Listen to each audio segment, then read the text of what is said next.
حضور مسجد نبوی میں تشریف فرما تھے. ایران کے 2 سفیر آئے جن کی داڑھی منڈی ہوئی تھی. حضور کے سامنے آئے تو آپ نے چہرہ مبارک پھیر لیا. فرمایا اٹھا دو ان کو میرے سامنے سے جنہوں نے اللہ کی تخلیق کو بدل دیا ہے.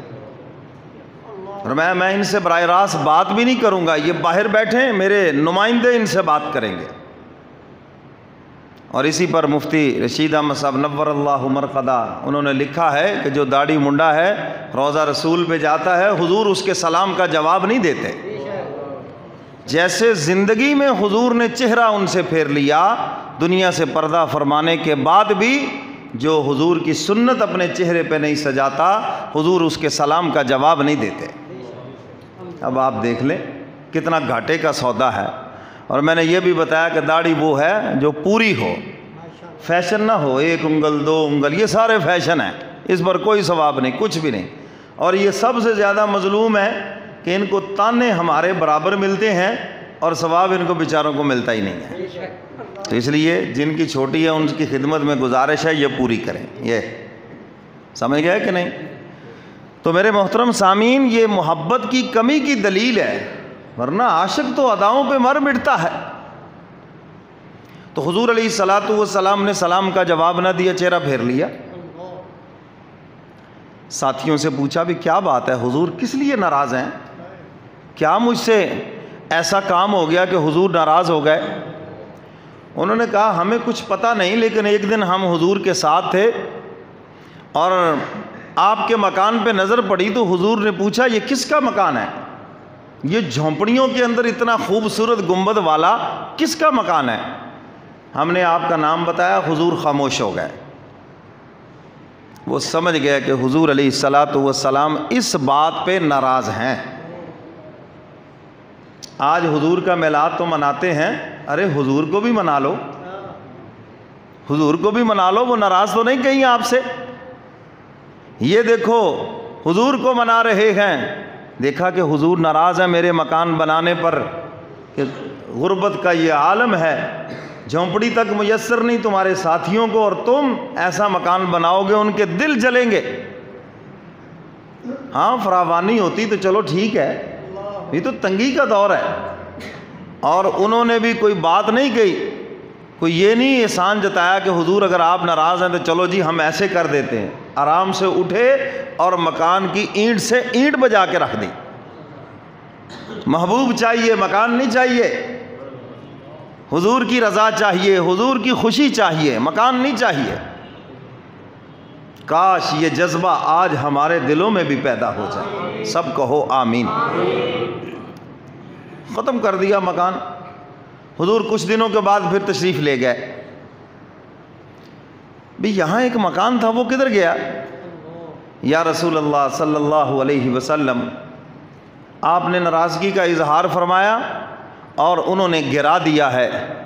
تو حضور علیہ الصلوۃ والسلام نے اس پر خوشی کا اظہار فرمایا. محبوب کی ایک مسکراہٹ پہ مکان گرا دیا کہ میرا محبوب خوش ہو گیا. یہ ہیں حضرات صحابہ کرام جو حضور کے اشاروں پہ جان دیتے ہیں, اور ایک ہم عشق کے دعوے ہیں, حضور کے حکم توڑ رہے ہیں. اشاروں کو تو کیا سمجھنا, اداؤں کو تو کیا سمجھنا, ہم تو براہ راست حضور کے حکم توڑ رہے ہیں اور اعلانیہ توڑ رہے ہیں, جان بوجھ کر توڑ رہے ہیں. ہم بھی اپنا حال دیکھ لیں. حضور علیہ الصلوۃ والسلام تشریف فرما ہے. میری طرف دیکھو, ایک صحابی کے ہاتھ میں سونے کی انگوٹھی ہے.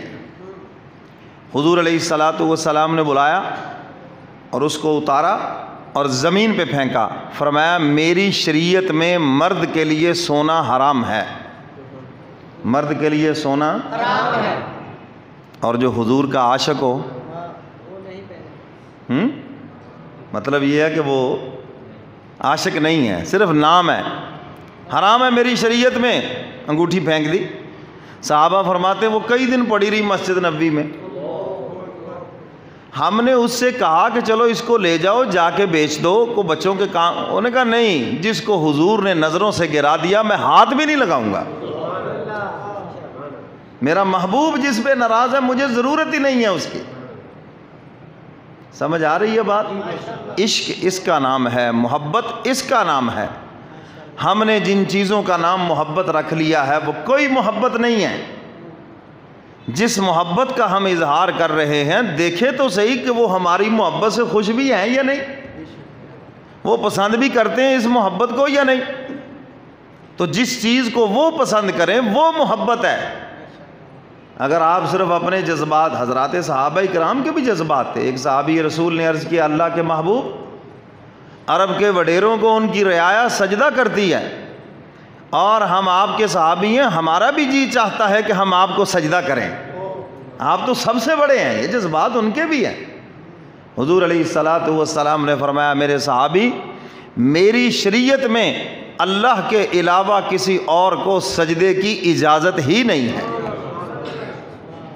بس اگر اجازت ہوتی میں بیوی کو اجازت دیتا کہ وہ اپنے شوہر کا سجدہ کرے، مگر چونکہ میری شریعت میں اجازت ہی نہیں ہے۔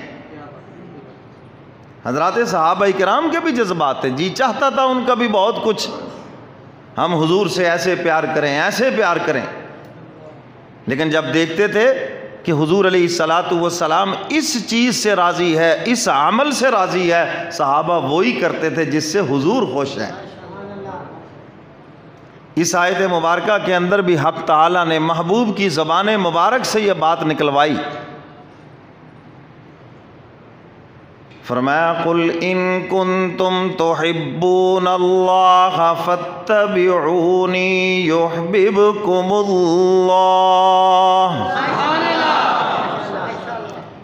حق تعالیٰ فرماتے ہیں، میرے محبوب اعلان کر دیجئے، اپنی زبان مبارک سے فرما دیجئے، قل ان کنتم تحبون اللہ فاتبعونی یحببکم اللہ۔ اگر تمہارا دعویٰ یہ ہے کہ ہمیں اللہ سے پیار ہے، ہمیں اللہ سے محبت ہے، ہم تو بڑے موحد ہیں، ہم بڑے توحیدی ہیں، یہ بھی